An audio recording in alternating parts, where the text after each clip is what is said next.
प्यारे बच्चों, मैं अभिषेक एसपी सर स्वागत करता हूं आपका इस प्यारे से प्लेटफॉर्म टारगेट बोर्ड में। तो जल्दी से लाइव आ जाइए ताकि फिर इस बेहतरीन क्लास को आगे बढ़ाया जा सके। जैसा कि हम लोग 12th बायोलॉजी के 5th चैप्टर में पहुंच गए हैं, जिसको वंशागति एवं विविधता के नाम से जाना जाता है, और आज उसका दूसरा लेक्चर है और आपका टोटल लेक्चर नंबर 13 है। तो जल्दी से लाइव आ जाइए ताकि क्लास को फिर से शुरू किया जा सके। जैसे हम लोगों ने कल मेंडल के 3 नियम को अच्छे से पढ़ा था और मेंडल के बारे में थोड़ा सा पढ़ा था अच्छे से ऑब्जेक्टिव क्वेश्चन के लिए, तो वैसे ही आज भी हम लोग फिर पढ़ेंगे और उसके बाद कल से ऑब्जेक्टिव करना चालू कर देंगे, क्योंकि कुछ हेडिंग इसमें खत्म हो जाएंगे तो कुछ ऑब्जेक्टिव से संबंधित बनने लगेंगे अब आप लोगों के, ठीक है ना। तो सुबह सुबह श्री कृष्ण कुमार केसरी जी, आपका नाम ले लिया गया। आप आते ही पहले यही लिखते हैं, अच्छा लगता है नाम लेना कृष्ण कुमार जी का। चलिए, गुड मॉर्निंग, जय श्री कृष्णा, राधे राधे, वालेकुम अस्सलाम, सत श्री अकाल, जिसका जो नाम सबका सब स्वागत। जल्दी से आ जाइए लाइव अब। नमस्ते बच्चा, नमस्ते सभी को, गुड मॉर्निंग। ईसीजी करने का क्या पता चलता है? इलेक्ट्रोकार्डियोग्राफ कहते हैं, वो हार्ट की रिदम के लिए होता है, सिस्टोलिक और डायस्टोलिक के लिए, ठीक है ना बच्चा। चलो, हालांकि वो सब क्वेश्चन बाद में पूछना, अभी आप लोगों को बोर्ड एग्जाम देना है उस पर। चरण स्पर्श बच्चा, गुरुजी चरणों में मेरा सादर प्रणाम बच्चा। Sneha Jha ji, yes sir, good morning, good morning. Prince ji, Shravan, Roshan, Dharmendra, Varsha, Adarsh, Chandni, Manish, नामजा, खुशी, ललित, गौरव, निशा, आर्मी लवर, ज्योतिष, राम, रमन, सन्नी, जितेंद्र, पिंकी, जितने भी बच्चे हैं सब लोगों को गुड मॉर्निंग, जय महाकाल, नमस्ते। सर हमारा नाम नहीं लेता, आदर्श जी आपका नाम ले लिए। जय श्री राम। अच्छी बात है, देखना चाहिए ऑब्जेक्टिव। दोनों लेक्चर जो यूट्यूब पे चले हैं उसको देखिए, आप लोग समय निकाल के जरूर देखिए, वो कब के लिए काफी फायदेमंद होगा, ठीक है ना। चलो, शुरू के तो जो 4 चैप्टर के थे वो तो आप लोग जो चैप्टर पढ़ लिए थे वही था, खाली एक मेंडल वाला यही ऐड कर दिया गया था। बाकी जो दूसरा 100 ऑब्जेक्टिव आया उसमें तो मिक्स थे और कुछ पहले वाले के भी डाल दिए गए थे ताकि आपका रिवीजन हो जाए। मैं ठीक हूँ बच्चा, स्टडी बॉय जी। तो चलिए, बिना किसी देरी के क्लास को शुरू किया जा रहा है। तो मेंडल के कल 3 नियम हम लोगों ने पढ़ लिए थे और आज जो हम लोग पढ़ने की कोशिश करेंगे उसमें अपूर्ण प्रभाविता, सह प्रभाविता, इस तरीके से छोटे छोटे हेडिंग है, उसको पढ़ने की कोशिश की जाएगी, ठीक। तो सबसे पहले किसको पढ़ा जाए? सबसे पहले पढ़ा जाए किसको? अपूर्ण प्रभाविता किसे कहते हैं। चलो, यहाँ पे अपूर्ण प्रभाविता की बात की जा रही है। चलिए बच्चा, इनकम्प्लीट डोमिनेंस या अपूर्ण प्रभाविता की बात की जाए, उससे पहले बोर्ड का बैकग्राउंड चेंज कर लिया जाए,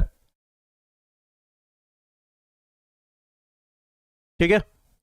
मेरा नाम लीजिए शाफिया हैदर जी, यहाँ पर बनिए, पूरी दुनिया आपका नाम लीजिए। चलिए बच्चा, तो सीधे सीधे हेडिंग डालते हैं। सबसे पहले अपूर्ण प्रभाविता, पहला हेडिंग लेते हैं आज का, अपूर्ण प्रभाविता। थोड़ा सा मोटा हो जाए भाई ये, अपूर्ण प्रभाविता, या इसी को कहा जाता है इनकम्प्लीट डोमिनेंस। क्या कहते हो? इनकम्प्लीट डोमिनेंस, ठीक, इंग्लिश में। चलो, तो मेंडल का नियम क्या कहता है? जब दो परस्पर विरोधी लक्षणों को लेकर, जैसे एक लंबाई वाला और एक बौने वाला, कल हम लोग क्लास करा रहे थे, एकदम आराम से समझना, समझने के लिए कोई देर ना हो, ठीक है ना। हाँ ठीक है, आज आप लोगों की इंग्लिश और शायद हिंदी की क्लास आएगी शाम को 6:30 बजे, ठीक है ना। चलिए, हाँ ठीक। तो मेंडल के नियम में जैसे हम लोगों ने पहले पढ़ रखा था, परस्पर दो विरोधी लक्षण, मतलब एक पौधा शुद्ध लंबा था समयुग्मजी और एक शुद्ध बौना था, तो उनमें लेके तुलनात्मक अध्ययन करते थे। तो पहली पीढ़ी में एक प्रभावी दूसरा अप्रभावी आता था। इसमें थोड़ा सा उल्टा है। यहाँ पे क्या लिखा हुआ है? यहाँ पे लिखा है F1 पीढ़ी में सतत में कोई लक्षण प्रभावी या अप्रभावी न होकर मध्यवर्ती परिणाम आते हैं। कहने का मतलब क्या है इसका? सुनो, अब कह रहा है कि यदि हम ले लें पुष्प की बात की जाए, इसमें किसकी? पुष्प की बात की जाए। ओहो, यदि इसमें किसकी बात की जाए? पुष्प की। तो कह रहा है एक पुष्प अगर लाल रंग का है, लाल रंग का है, और दूसरा पुष्प अगर सफेद रंग का है, सफेद रंग का, ठीक। एक पुष्प लाल रंग का है, दूसरा पुष्प कैसा है? सफेद रंग का है, ठीक ना। तो इसको क्या लिखोगे? पैतृक पीढ़ी लिखोगे। पैतृक पीढ़ी मतलब ये माता पिता वाली पीढ़ी हो गई उसके लिए, कि एक पौधे में उसके पुष्प लाल रंग के हैं, दूसरे सफेद रंग के। क्यों लाल रंग के हैं? क्योंकि इसमें लाल रंग के जो जीन हैं उन्हें कैपिटल आर से और इसे स्मॉल आर से प्रदर्शित कर रहा हो। और ये सब हैं क्या? तो ये सब क्या है? जीन है। और इस जीन में अगर जनन की क्रिया होनी होगी तो सबसे पहले क्या बनेगा? युग्मक बनेगा बच्चा। तो कैपिटल आर वाले में कैपिटल आर प्रकार के बनेंगे और स्मॉल आर वाले में स्मॉल आर प्रकार के।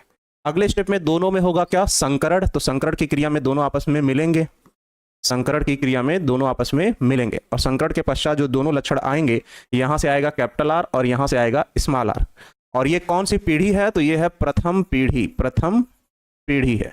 एकदम आराम से देखते जाओ, स्टेप बाय स्टेप समझ में आ जाएगा। थोड़ी देर के लिए कमेंट पे ध्यान कम दो, ठीक है ना। ठीक है सर, तो अगर ये कैपिटल टी लिखते थे, ये स्मॉल टी लिखते थे, तो यहाँ कैपिटल टी स्मॉल टी आता था, तो कैपिटल टी प्रभावी होता था, तो कैपिटल टी के नाते हम उसको कह देते थे लंबा।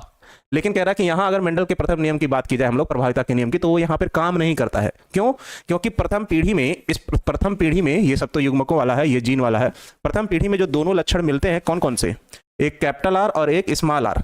प्रथम पीढ़ी में जो दोनों लक्षण मिलते हैं, कैपिटल आर और एक स्मॉल आर, दोनों अप्रभावी हैं। अप्रभावी है मतलब दोनों अपने लक्षणों को प्रदर्शित नहीं करेंगे, जिसके कारण इसमें एक नए लक्षणों का विकास होगा और ये सब आपस में मिलकर किस रंग के हो जाएंगे, लाल और सफेद मिलकर कैसा हो जाएगा, गुलाबी। क्या हो जाएगा, गुलाबी हो जाएगा।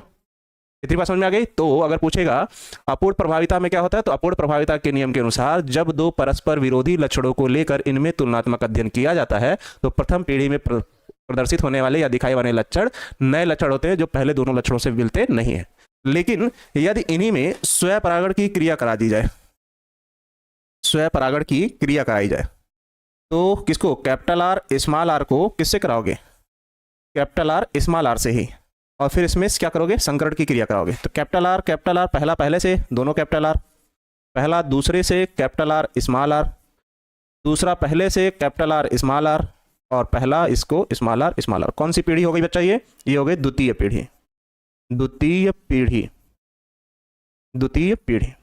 तो कैपिटल आर का मतलब क्या है बच्चा, लाल, इसका मतलब क्या है, लाल, ऊपर लिखे हो अभी। कैपिटल आर स्मॉल आर का मतलब क्या है, गुलाबी, इन दोनों का मतलब क्या है, गुलाबी, ठीक। और इसका मतलब क्या है, सफेद, क्या है, सफेद, द्वितीय पीढ़ी में। अब इसका अगर हम लोग, हाँ बच्चा वो किताबी ज्ञान थोड़ा सा कम लिखो बच्चा, विपर्यासी एग्जामिनर को थोड़ा समझने में दिक्कत हो जाएगी, ठीक है ना बच्चा। तो कोशिश करो अपने लैंग्वेज में लिखने की, ठीक है ना बच्चा। कोई बात नहीं, लेट हो गया। तो अगर इसी में हम लोग जीन रूप या इसी को जीनोटाइप कहते हो, या दृश्य रूप लक्षणों की बात करें, दृश्य रूप लक्षणों की बात करें बच्चा, तो इसका अनुपात पूछता है। तो जीन के हिसाब से ये तो लाल दिखेगा, कैपिटल आर वाला है, तो एक लाल दिखेगा आपको, दो कैसा दिखेगा, कैपिटल आर स्मॉल आर वाला, और एक कैसा दिखेगा, स्मॉल आर वाला। और देखने के हिसाब से दृश्य रूप में एक लाल, दो गुलाबी, एक सफेद, तो ये रेशियो क्या आ गया, 1:3:1। और यही मेंडल के नियम का पालन नहीं करता है, क्योंकि दृश्य रूप लक्षण इसमें आने चाहिए थे, क्या इसमें दृश्य रूप लक्षण आने चाहिए थे 3:1। तो पूछेगा मेंडल का नियम कौन सा पालन नहीं करता है, तो वो पालन नहीं करता है अपूर्ण प्रभाविता। इस बात का भी ध्यान रखने का, ठीक है ना। चलिए सर आज प्रैक्टिकल है, हाँ कोई बात नहीं, यहाँ गैमेट तो बना सकते हो पर उतना लंबा खींचने की जरूरत है नहीं, ठीक है ना, इतना लंबा इसको खींचने की जरूरत है नहीं, ठीक है ना। सर परिभाषा जीव शब्द का उपयोग नहीं कर सकते हैं, कर सकते हो, इसमें क्या नए लक्षण जीवों का ही तो बात हो रही है, तो ठीक है वही चीज। तो अगर पूछेगा अपूर्ण प्रभाविता के नियम के अनुसार पहले पीढ़ी में प्राप्त होने वाले लक्षणों में कौन प्रभावी कौन अप्रभावी, तो भैया दोनों अप्रभावी। तो इसमें एक नए लक्षणों का विकास होगा जो गुलाबी है, जिनमें स्वपरागण की क्रिया कराने पर जीन रूप तथा दृश्य रूप रेशियो 1:2:1 प्राप्त होता है, और ये मेंडल के नियम का पालन नहीं करता है, ठीक है ना। चलिए बच्चा, तो सेम चीज वही लिखा हुआ है यहाँ पे, F1 पीढ़ी के संतति में कोई भी लक्षण प्रभावी या अप्रभावी न होकर, कोई भी लक्षण क्या है, कोई भी लक्षण प्रभावी या अप्रभावी न होकर, सेम चीज लिखा हुआ है, मध्यवर्ती दोनों मिलकर एक नया लक्षण बना देते हैं, गुलाबी। उदाहरण सबसे पहले किस पौधे में किया गया था, तो उस पौधे का नाम है गुलबांस, या उसका वानस्पतिक नाम है मिराबिलिस जलापा, के लाल और सफेद पुष्पों के पादपों के बीच मध्य क्रॉस कराया गया। तो पहली पीढ़ी में किस कलर के, गुलाबी रंग के पुष्प वाले पौधे प्राप्त होते हैं, और इनमें जब F2 में पादपों का संकरण निषेचन कराया गया तो दोनों पीढ़ी में लक्षण प्रारूप एवं जीव प्रारूप अनुपात 1:2:1 प्राप्त होते हैं, और यह मेंडल के नियम का क्या करता है, पालन नहीं करता है। अब इसको तो लिख लोगे, मुझे नहीं लग रहा कि इसमें कोई दिक्कत होगी।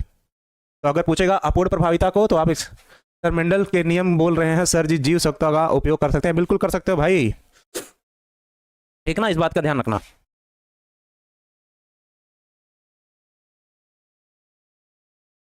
ठीक, इसके निचले पेज पे है ये वाला इसका, तो आप बना लोगे, मैं ठीक हूं बच्चा। अब आ जाओ दूसरे वाले पे, कह रहा है सहप्रभाविता किसे कहते हैं, उदाहरण देकर समझाइए। यहाँ पर लिखा है इनमें एक जीव के दोनों विकर्णिक लक्षण के साथ एक समान रूप से F2 पीढ़ी में प्रकट होते हैं। उदाहरण यदि एक लाल रंग के पशु का श्वेत रंग के पशु के साथ क्रॉस कराया जाए तो F1 पीढ़ी में चितकबरे संतान उत्पन्न होते हैं। इस पर भी हम लिख देते हैं नेक्स्ट पेज, आगे बना देते हैं एक साथ, नेक्स्ट पेज, इसको समझो। तो अगर कहेगा कि सहप्रभाविता किसे कहते हैं, इसको समझो। अब थोड़ा सा हेडिंग डालो, सहप्रभाविता, सहप्रभाविता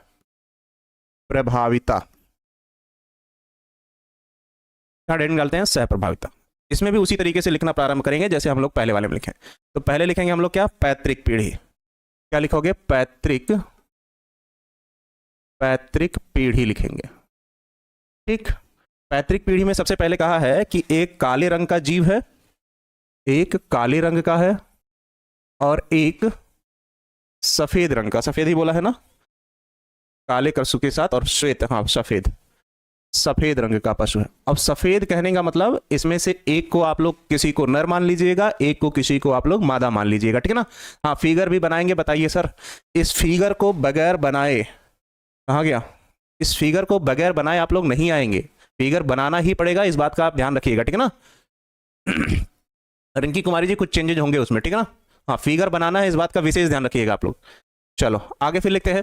काले, आप कह रहा है कि ये काले रंग के, ये काला क्यों है, क्योंकि इसमें काले रंग के जीन है जिसको हम बी से प्रदर्शित कर रहे हैं, मान लो कैपिटल बी, और सफेद को किससे प्रदर्शित कर रहे हैं, स्मॉल बी से। ये सब है क्या, ये सब है जीन, और जीन में क्या बनेगा, सबसे पहले युग्मक, क्योंकि जनन की क्रिया होनी है, तो जितने भी युग्मक बनेंगे कैपिटल बी वाले में बी वाले जीन वाले लक्षण आएंगे, स्मॉल बी वाले में स्मॉल बी वाले आएंगे।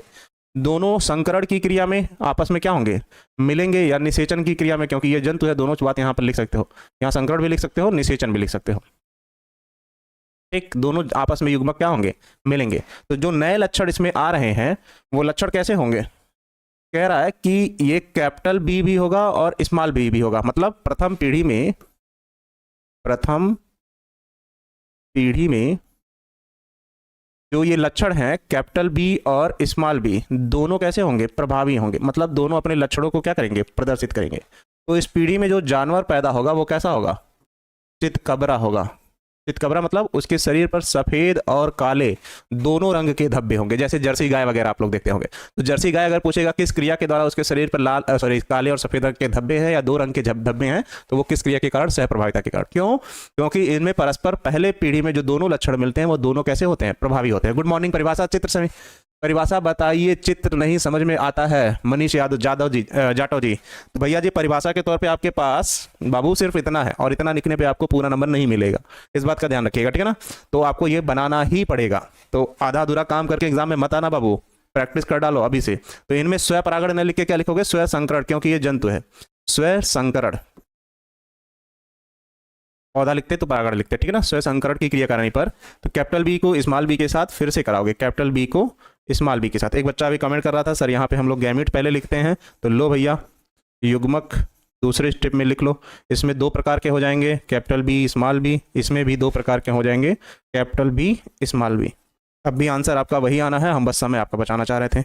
इसको इससे मिलाइए, capital B small B, sorry capital B, दूसरे से मिलाइए capital B small B, capital B प्रभावी, स्मॉल बी भी प्रभावी, और यहाँ भी स्मॉल बी। कौन सी पीढ़ी है बच्चा, ये है द्वितीय पीढ़ी,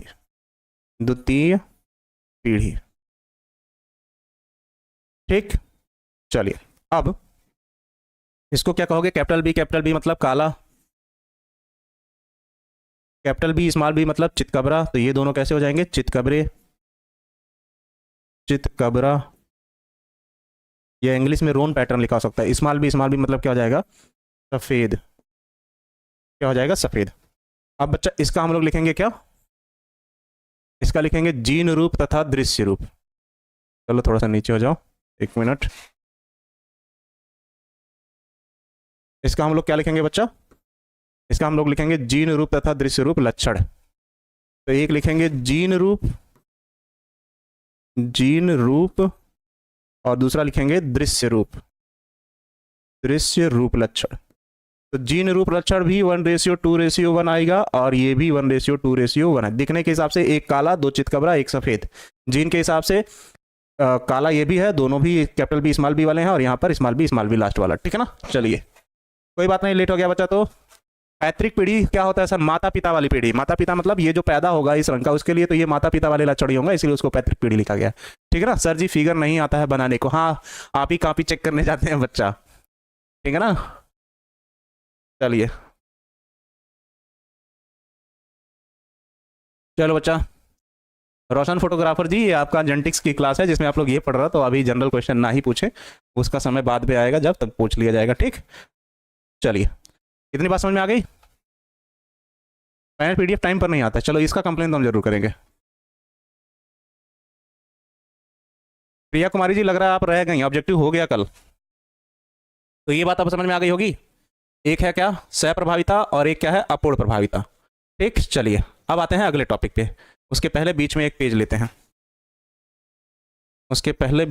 लेते हैं, जिसपे एक चीज लिखी जाती है। चलो, मेंडल के 3 नियमों के बारे में और उसकी कुछ घटनाओं के बारे में लिखा जाए ताकि आपको पढ़ना आसान हो जाए। क्या लिखोगे? प्रभाविता का नियम पहला, प्रभाविता का नियम। ठीक, दूसरा क्या लिखना? अपूर्ण प्रभाविता।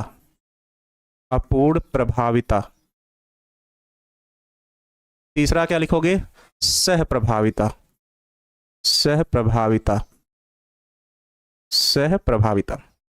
ठीक, ये हम थोड़ा सा याद करवाना चाह रहे हैं आप लोगों को। सब में किसकी बात करोगे? F1 जनरेशन, या सब में बात की जाए किसकी? प्रथम पीढ़ी की।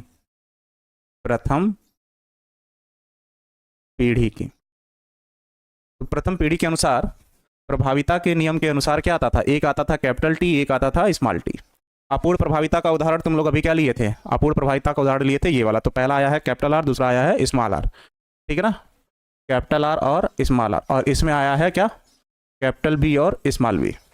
तो अब सहप्रभाविता के अनुसार एक होता था प्रभावी F1 जनरेशन या प्रथम पीढ़ी में, दूसरा होता था अप्रभावी।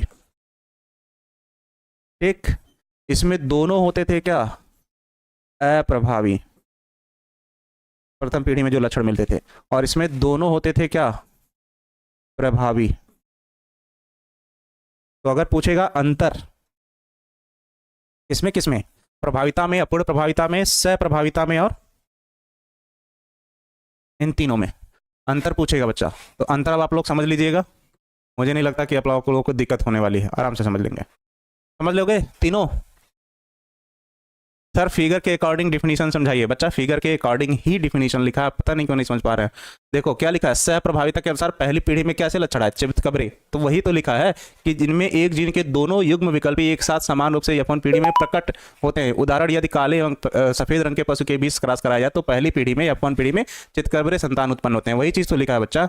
पूर्ण प्रभाविता में भी वही लिखा गया है कि इनमें F1 पीढ़ी में संतान में कोई भी लक्षण प्रभावी या अप्रभावी न होकर कैसा होता है? मध्यवर्ती हो जाता है। तो वही बात तो यहाँ लिखो, ना ये प्रभावी हुआ ना ये प्रभावी हुआ, लाल और सफेद मिलकर क्या हो गए? मध्यवर्ती या गुलाबी हो गए।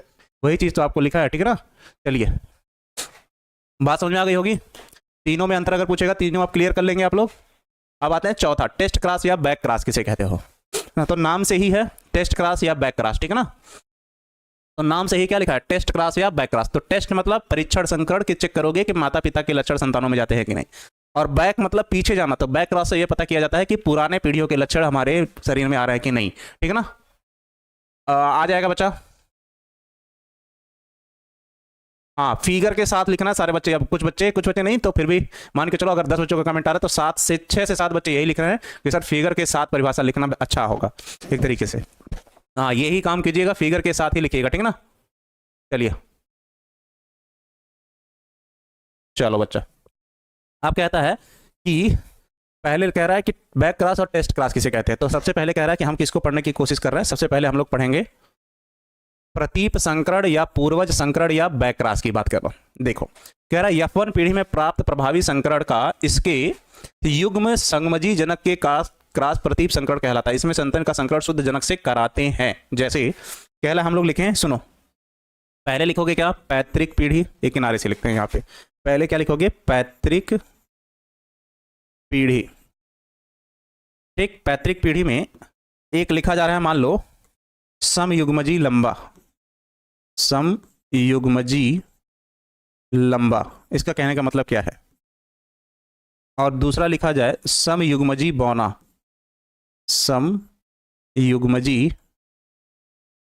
समयुग्मजी बौना लिखा जाए। तो आप लोगों ने पहले पढ़ रखा था, इस समयुग्मजी लंबे के लिए जो जीन है उस जीन को कैपिटल टी से प्रदर्शित किए हो, और इसके लिए स्मॉल टी से प्रदर्शित किया हो। ठीक है ना बच्चा, चलिए सबसे पहले इसमें क्या बनेगा? युग्मक बनेगा। एक उदाहरण पढ़ लो, इसीलिए बोल रहे थे कि पहली क्लास आराम से देख लो, सारी चीजों में वही रिपीट होगा। अगला क्या करोगे? इसमें कराओगे संकरण। क्या कराए? संकरण कराए। तो जो लक्षण आएंगे वो कौन से आएंगे? कैपिटल टी स्मॉल टी वाले। और ये कौन सी पीढ़ी है? तो ये है प्रथम पीढ़ी है। कह रहा है कि इसमें जो नए लक्षण मिलेंगे कैसे होगा, एक प्रभावी दूसरा अप्रभावी, अभी तो लिखे थे एक प्रभावी दूसरा अप्रभावी, तो प्रभावी लक्षणों पर जाएगा तो कैपिटल टी के कारण ये कैसा होगा, लंबा, लेकिन दोनों लक्षण एक दूसरे से अलग हैं तो इसीलिए इसको लिखोगे क्या, विषम युग्मजी, विषम युग्मजी लिखोगे, विषम युग्मजी कैसा, लंबा। तो कह रहा है कि टेस्ट क्रॉस किसे कहोगे। अब सुनो, यही समझने वाली मेन बात है, मेन बात जो है आपकी समझने की वो यही है। ठीक, ये लाइन अगर समझ गए तो टेस्ट क्रॉस आराम से समझ में आ जाएगा। कह रहा है कि जब टेस्ट क्रॉस कह रहा है, बैक क्रॉस, बैक क्रॉस समझ में आएगा। कह रहा है कि जब दो परस्पर विरोधी लक्षणों को लेकर इनमें तुलनात्मक अध्ययन कर, विरोधी एक लंबा और एक बौना है, इनमें तुलनात्मक अध्ययन कर रहे हो तो प्रथम पीढ़ी में विषम युग्मजी लक्षण प्राप्त होते हैं। और इस विषम युग्मजी लक्षण को लेकर किसके साथ, इसमें संतत संकर शुद्ध जनक के साथ कराते हैं। शुद्ध वाला कौन सा है, कैपिटल टी वाला है और ये वाला भी है, तो हम एक बार इसके साथ और एक बार इसके साथ कराए उसी को, तो इसी क्रिया को क्या कहते हैं, टेस्ट क्लास कहते हैं। मतलब एक बार इसको इसके साथ कराओ और एक बार इसी को, एक बार इसी को इसके साथ कराओ, स्मॉल टी के साथ। शुद्ध रूप से देखा जाए तो ये तो विषम युग्मजी हो गया ना, तो हमको सम युग्मजी चाहिए था, तो इसके और इसके साथ बारी बारी से कराओगे तो इसी क्रिया को हम लोग क्या कहते हैं, बैक क्रॉस कहते हैं। ठीक है ना, पौने का मतलब हाइट में छोटा, इससे ज्यादा मत सोचना। तो कैपिटल टी को कैपिटल टी के साथ कराओगे तो दोनों हो जाएगा कैपिटल टी, कैपिटल टी को इसके साथ कराओगे तो दोनों होगा capital T, small T capital T, capital T small T, और यहाँ भी capital T small T. Same काम इसको इसके साथ कराओगे तो कैपिटल टी स्मॉल टी, इसको इसके साथ कराओगे कैपिटल टी स्मॉल टी, इसको इसके साथ कराओगे स्मॉल टी, और इसको इसके साथ कराओगे स्मॉल टी। मुझे नहीं लग रहा कि कोई दिक्कत होनी चाहिए फिलहाल, बताओ कोई दिक्कत तो ना होनी चाहिए। ठीक, कोई दिक्कत तो नहीं होनी चाहिए। हाँ, पूरी तरीके से वही आया है जो बच्चा लिख के भेज रहे हो आप लोग। ठीक, अब इसका अगर हम लोगों को लिखना हो जीन रूप, जीन रूप, और लिखना हो दृश्य रूप, दृश्य रूप, तो दिखने के हिसाब से तो ये चारों हम लोगों को लंबे दिखाई देंगे, भले ये विषम युग्मजी और ये विषम युग्मजी, ये सम युग्मजी। तो रेशियो इसका कैसा आएगा देखने के हिसाब से, सब के सब 1:1 वाले हैं, सब लंबे दिखाई देंगे। ठीक है ना, या यहाँ पे चारों हमको लंबे दिखाई देंगे, और जीन के हिसाब से 2 लंबे दिखाई देंगे शुद्ध वाले और 2 अशुद्ध वाले। ठीक है ना, तो ये 2 रेशियो हो जाएगा 2। और यहाँ अगर बात की जाए जीन रूप की, अरे यार, यहाँ अगर बात की जाए किसकी, जीन रूप की, जीन रूप की, तो जीन रूप की बात करोगे तो जीन के हिसाब से तो तुमको दिखाई देंगे 2 लंबे वाले और 2 बौने वाले, तो ये रेशियो हो जाएगा 2:2। और देखने के हिसाब से दृश्य रूप की भी बात करोगे तो देखने में भी हमको 2 बौने और 2 लंबे दिखाई देंगे, तो ये भी रेशियो आएगा 2:2। और यह दोनों मेंडल के नियम का पालन नहीं करेंगे भैया, क्योंकि रेशियो आना चाहिए था क्या, 1 और 3 के बीच में। बताओ, तो ऐसे समझ लोगे आप। सर मेरा बर्थडे है आज, हैप्पी बर्थडे समीर जी। चलिए बताएं, श्वेता पटेल जी, प्रैक्टिस की जरूरत है आपको और कुछ नहीं, बहाने बनाने के लिए तो पूरा उम्र काफ़ी है। तो या तो अपने आप को मेहनत करके रगड़ दीजिए कि सारी चीज़ें आ जाए, या तो फिर वहीं पे छोड़ दीजिए, क्योंकि ठहरा हुआ पानी सड़ने लगता है और उसमें कीड़े पड़ जाते हैं। तो अगर आप मान के बैठ गए हो बच्चा कि हमको नहीं आएगा, तो बिल्कुल नहीं आएगा जब तक आप कोशिश नहीं करोगे तब तक। ठीक है ना, हाँ, जब फले गड़बड़ हो जाएगा, लेकिन फिगर बनाना है लंबा चौड़ा जितना आपका होना चाहिए, ये चीज। ठीक है ना, तो इसी को कह रहा है कि क्या कहते हैं, बैक क्रॉस कहते हैं। तो जब 2 परस्पर विरोधी लक्षणों को लेते हो तो इनके F1 पीढ़ी में जो लक्षण मिलते हैं, इनको शुद्ध जनकों के साथ पुनः संकरण कराया जाए तो उसको संकरण कराने की क्रिया को क्या कहते हैं बच्चा, बैक क्रॉस कहते हैं, या संकर पूर्वज संकरण कहते हैं, या प्रतीप संकरण कहते हैं। ठीक है ना, आज प्रैक्टिकल एग्जाम है, सर से बोल दीजिए कि केमिस्ट्री की क्लास बंद रहेगी। चलो ठीक है, बोलते हैं सर, उसके बाद सर देखते हैं कैसे निर्णय लेते हैं। ठीक है ना, चलो अगला है टेस्ट क्रॉस। अब सेम वही चीज है, दोहराना है, अभी इसको ऊपर वाला छोड़ दो। ठीक है ना, सेम वही चीज है, कुछ बदलेगा नहीं। तो सबसे पहले हम लोग क्या लिखेंगे, पैतृक पीढ़ी, पैतृक पीढ़ी। पैतृक पीढ़ी में हम लोग क्या ले रहे थे, एक ले रहे थे लंबा, समयुग्मजी लंबा, समयुग्मजी लंबा ले रहे थे, और दूसरा ले रहे थे समयुग्मजी बौना, समयुग्मजी बौना ले रहे थे, समयुग्मजी बौना। सबसे पहले इसमें क्या होंगे, सबसे पहले आएंगे इसमें जीन। तो लंबे के लिए हम लोग लिए कैपिटल टी, और बौने के लिए हम लोग लिए स्मॉल टी। उसके पश्चात इसमें बनेंगे बच्चा युग्मक, क्या बनेगा, युग्मक बनेगा, और युग्मक जैसे ही बनेगा इसमें बनेंगे सब कैपिटल टी और इसमें बनेंगे सब स्मॉल टी। दोनों आपस में फिर मिलेंगे, मिलने की क्रिया को कहोगे क्या? संकरण। और संकरण की क्रिया के पश्चात बच्चा आएगा कैपिटल टी स्मॉल टी, इसे कहोगे विषम युग्मजी लंबा। विषम युग्मजी, विषम युग्मजी लंबा कहोगे इसे। ठीक, ये तो अभी प्रैक्टिस में आ रहा हो। कौन सी पीढ़ी है ये? प्रथम पीढ़ी। कौन सी पीढ़ी है ये? प्रथम पीढ़ी। ठीक, अब यहां पर समझने वाली बात ये है, यहां पर समझने वाली बात ये है, कह रहा है सेम चीज वही है, प्रथम पीढ़ी में प्राप्त लक्षणों को लेकर लंबे पादप के समयुग्मजी बौने पौधे के साथ कराया जाता है। समयुग्मजी बौने पौधे के साथ कराया जाता है, मतलब कैपिटल टी स्मॉल टी को किसके साथ कराया जा रहा है? समयुग्मजी बौने के साथ, स्मॉल टी के साथ। तो पहले वाले को अगर पहले वाले से कराया जाए तो कैपिटल टी स्मॉल टी, दूसरे वाले से कराओगे कैपिटल टी स्मॉल टी, इसको इससे सरकार कराओगे तो स्मॉल टी, या इसको इसके साथ कराओगे तो स्मॉल टी। ये कौन सी पीढ़ी है बच्चा? तो ये सेकंड जनरेशन या द्वितीय पीढ़ी है, ठीक है ना, इस बात का भी ध्यान रखना। अब ये दोनों कैसे दिखाई देंगे आपको? विषम युग्मजी लंबा, विषम युग्मजी लंबा दिखाई देगा, लंबा। और ये दोनों कैसे दिखाई देंगे? सम युग्मजी बौना दिखाई देगा, बौना। तो अगर इसी का बच्चा हम लोग जीन रूप और दृश्य रूप लक्षण लिखें, कौन कौन सा? जीन रूप और दृश्य रूप लक्षण लिखें तो हम लोग पिछले वाला ही को तो लिख रहे हैं। देखो यही वाला तो आया है, यही वाला तो है दोनों। तो रेशियो क्या है? 2:2। तो दोनों का अनुपात क्या आएगा? 2:2। और दोनों का अनुपात 2:2 है तो 50-50% मतलब 50% लक्षण प्राप्त होते हैं और इसे जीन प्रारूप ज्ञात होता है। चलो बताओ। नहीं सर कोई क्लास ऑफ नहीं होगा, चलो ठीक है कोई बात नहीं, सर का निर्णय होगा ये, ठीक है ना।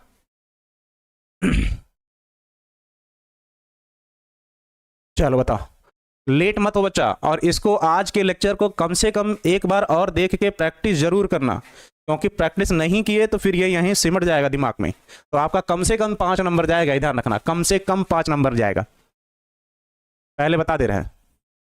हाँ बच्चा, तो प्रैक्टिस बनाने की जैसे मैं सीक्वेंस में कर रहा हूं, जिसमें क्या बनाना है इसको कर लीजिएगा। एक अगर आप बनाना सीख गए तो वो तो सब में एग्जांपल वही आ रहा है, ठीक है ना।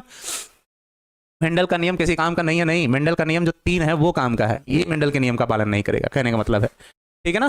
चलो बताओ, तो टेस्ट क्रॉस बैक क्रॉस भी समझ गए होगे। टेस्ट क्रॉस की क्रिया में प्रथम पीढ़ी में प्राप्त लक्षण को लेकर समयुग्मजी बौने के साथ कराया जाता है, और टेस्ट क्रॉस की बैक क्रॉस की क्रिया में प्रथम पीढ़ी में प्राप्त लक्षणों को लेकर समयुग्मजी लंबे और समयुग्मजी बौने दोनों के साथ कराया जाता है। ये बात ठीक है। चलो अगले पेज पे हम लिख दे रहे हैं, अगले पेज पे हम लिख दे रहे हैं, ठीक है ना, अगले पेज पे हम लिख दे रहे हैं। ओ भाई क्या हो गया इसको, चलो यहाँ है टेस्ट क्रॉस, टेस्ट क्रॉस में कह रहा है, यहाँ लिख देते हैं टेस्ट क्रॉस, या इसी को कहते हो परीक्षण, याद रह जाएगा, परीक्षण संकरण कहते हो, परीक्षण संकरण। तो इसमें क्या लिखोगे? प्रथम पीढ़ी में ये याद करने के लिए है, प्राप्त लक्षण, प्रथम पीढ़ी में कौन लक्षण प्राप्त हुआ था? कैपिटलिस्ट स्मॉल को समयुग्मजी बौना, समयुग्मजी बौना मतलब स्मॉल टी के साथ संकरण कराया जाता है, के साथ संकरण कराया जाता है, के साथ क्या किया जाता है? संकरण कराया जाता है। और दूसरी बात की जाए किसकी? बैक क्रॉस की, बैक क्रॉस का, या इसी को कहते हैं संकर पूर्वज संकरण, संकर पूर्वज संकरण, क्या कहते हो? संकर पूर्वज संकरण। इसमें क्या लिखोगे? प्रथम पीढ़ी में प्राप्त लक्षण को क्या लिखोगे?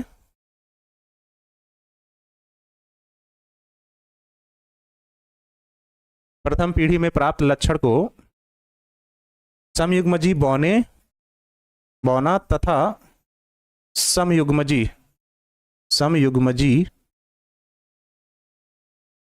लंबे पौधे के साथ,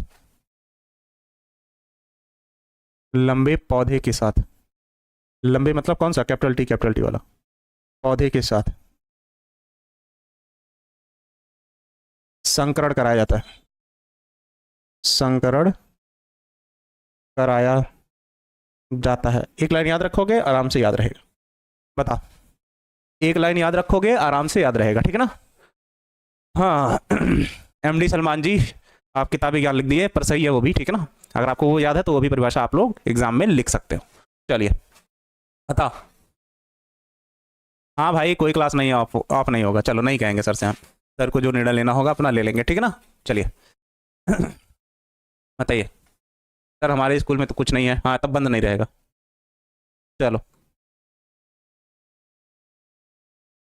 ठीक, ठीक है। Shuddhu Yadav ji happy birthday. ठीक। Rahul Bharti boy, Bihari boy sorry. अगला जीन रूप और दृश्य रूप लक्षण किसे कहते हैं, उदाहरण देकर समझाइए। जीन रूप और दृश्य रूप लक्षण किसे कहते हैं, उदाहरण देकर समझाइए, ठीक है ना। चलो बच्चा, हाँ अब इसको मैं भी उदाहरण वही लोगे, कुछ बदल थोड़ी जाएगा, ठीक है ना। लिखा है जीन रूप, दृश्य रूप एवं जीन रूप शब्दों का प्रयोग सर्वप्रथम W.H. जॉनसन ने 1909 में किया था। अब सबसे पहले हम बात करते हैं जीन रूप की। जीन रूप, जीन रूप या इसे कहते हैं इंग्लिश में जीनोटाइप, जीनोटाइप।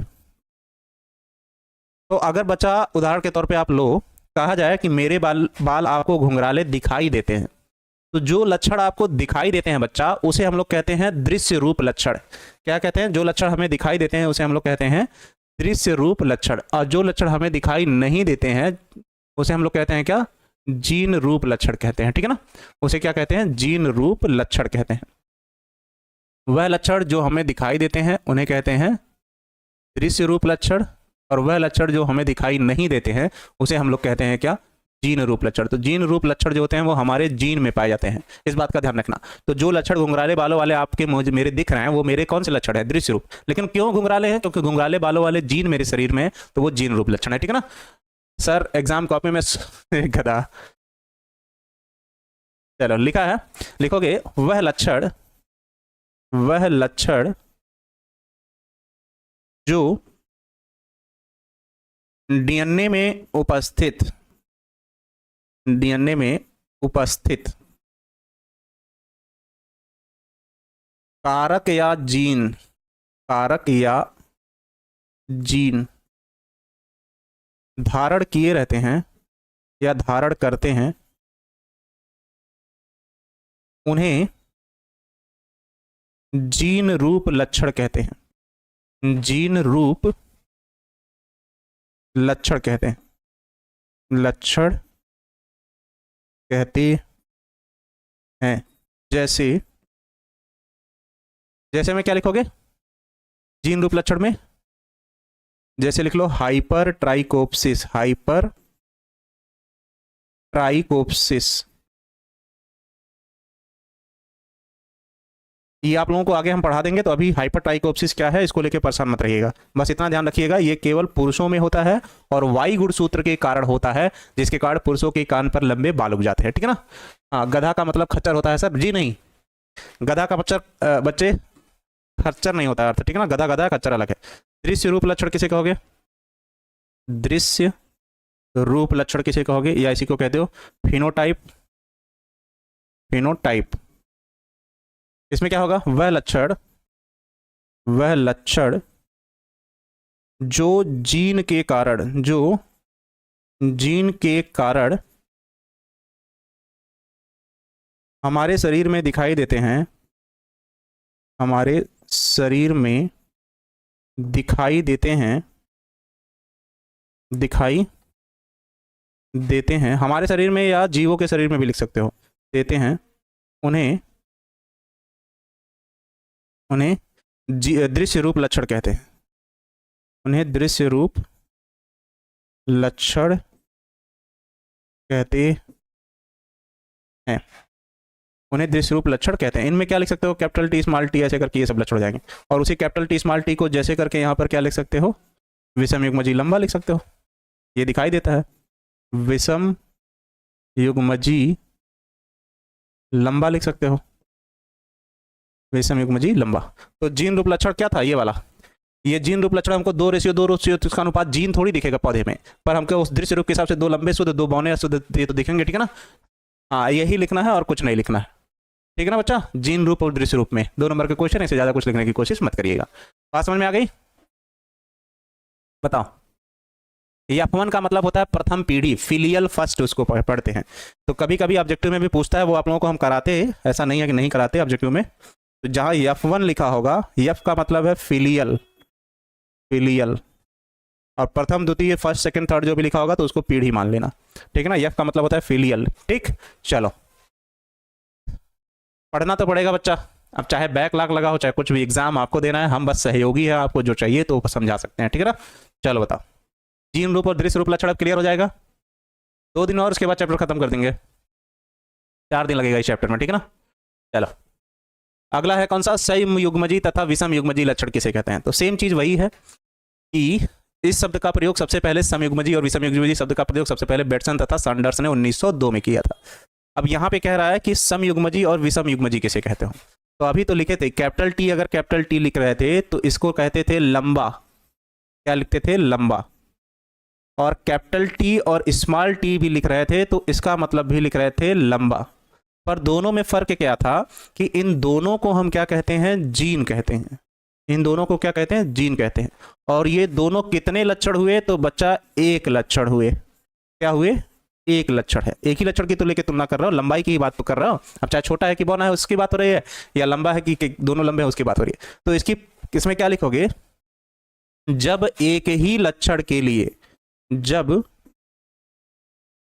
एक ही लक्षण के लिए, एक ही लक्षण के लिए लिए गए दोनों जीन, लिए गए दोनों जीन, दोनों जीन एक समान हो, एक समान हो। एक समान हो कहने का मतलब दोनों कैपिटल टी हो या दोनों स्मॉल टी हो, तो इसे समयुग्मजी लक्षण, समयुग्मजी लक्षण तथा एक ही लक्षण के लिए लिए गए, एक ही लक्षण के लिए लिए गए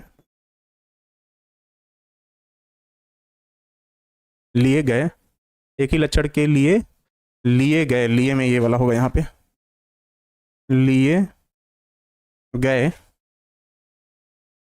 दोनों लक्षण, दोनों जीन असमान। असमान कहने का मतलब यहां पर कैपिटल टी और स्मॉल टी की बात होगी। असमान हो तो इसे विषम युग्मजी लक्षण कहते हैं, विषम युग्मजी लक्षण कहते हैं, विषम युग्मजी लक्षण कहते हैं, विषम युग्मजी लक्षण कहते हैं। तो अगर इसकी बात की जाए तो दोनों एक समान है तो इसे कहोगे समयुग्मजी, क्या, लंबा, क्योंकि एक ही लक्षण के लिए लिए गए दोनों जीन कैसे हैं, एक समान है। अगर इसकी बात की जाए तो इसे कहोगे क्या, विषम युग्मजी। दोनों लंबे हैं पर दोनों एक दूसरे में लक्षण जीनों एक दूसरे से क्या है, अलग है, पर ये भी क्या है, लंबा है। तो जब एक ही लक्षण के लिए लिए गए दोनों जीन एक समान तो समयुग्मजी, और अलग अलग है तो विषम युग्मजी। आज इतना ही पढ़ेंगे क्योंकि इसको आप लोग बनाने की प्रैक्टिस दिन में कम से कम 2 बार जरूर कीजिएगा, इससे ज्यादा मत पढ़ करिएगा, ठीक है ना, क्योंकि नहीं तो हो जाएगा मिक्स। चलो, तो समयुग्मजी, विषम युग्मजी, जीन रूप, दृश्य रूप, टेस्ट क्रॉस और बैक क्रॉस, ये हो जाएगा आपका टेस्ट क्रॉस, जिसमें प्रथम पीढ़ी में प्राप्त लक्षण को किसके साथ कराते हो, समयुग्मजी बौने के साथ। फिर आएगा बैक क्रॉस, जिसमें प्रथम पीढ़ी में प्राप्त लक्षण को किसके साथ कराते हो, समयुग्मजी लंबे और समयुग्मजी बौने दोनों के साथ। फिर आता है प्रभाविता का नियम। प्रभाविता के नियम के अनुसार प्रथम पीढ़ी में F1 जनरेशन में एक प्रभावी दूसरा अप्रभावी होता है, अपूर्ण प्रभाविता के साथ दोनों अप्रभावी होते हैं और तीसरे के साथ दोनों प्रभावी होते हैं। तो इसमें उदाहरण हो जाएगा कैसा, चितकबरा वाला, ये याद रखो, चितकबरा वाला उदाहरण हो जाएगा। इसमें उदाहरण क्या हो जाएगा, गुलाबी वाला, और इसमें उदाहरण क्या हो जाएगा, समयुग्मजी, सॉरी विषम युग्मजी लंबा वाला, विषम युग्मजी लंबा वाला उदाहरण हो जाएगा। ठीक, चलो उसके बाद उसका नियम है ये बनाने का तरीका, और ये भी क्या होगा बनाने का तरीका, और ये इसका बनाने का तरीका, और ये है पता नहीं। चलो बताओ, वन लाइनर लास्ट में आप लोगों को मिल जाएगा, उसको लेके परेशान मत रहिए, ठीक है ना। और वन लाइनर पढ़ना है तो फिर थोड़ा पेशेंस रखिए, उसको लिखने में समय लगता है, ठीक है ना। कोई क्लास बंद नहीं होगी, हम प्रिंसिपल से कुछ नहीं कहेंगे। चलो बताओ, आज के टॉपिक को अभी 10 मिनट है अगली क्लास को लेने के लिए, तो 10 मिनट में इसको एक बार और प्रैक्टिस कर डालो, बनाने का तरीका कर डालो, ठीक है ना। एक दो भी बनाने की कोशिश कर लोगे तो हो जाएगा, ठीक है ना। चलिए आज बहुत हो गया सर, हाँ बबलू जी आज ज़्यादा हो गया, क्योंकि लाइन खींचना है, बनाना है, लाइन खींचना बनाना प्रैक्टिस हो गया। चलो अच्छा, कल मिलते हैं इसी टाइम पे। जय हिंद, मुस्कुराते रहिए, दिन भर पढ़िए, अच्छे से अपने आप को समय दीजिए, क्योंकि आज आप अपने आप को समय देंगे तो आपका रिजल्ट बेहतर होगा और आप लोगों से बेहतर होंगे, ठीक है ना। ठीक है बच्चा, चलिए बाय, कल मिलते हैं इसी टाइम के लिए, बाय बाय, और मुस्कुराते रहिए, पढ़ते रहिए।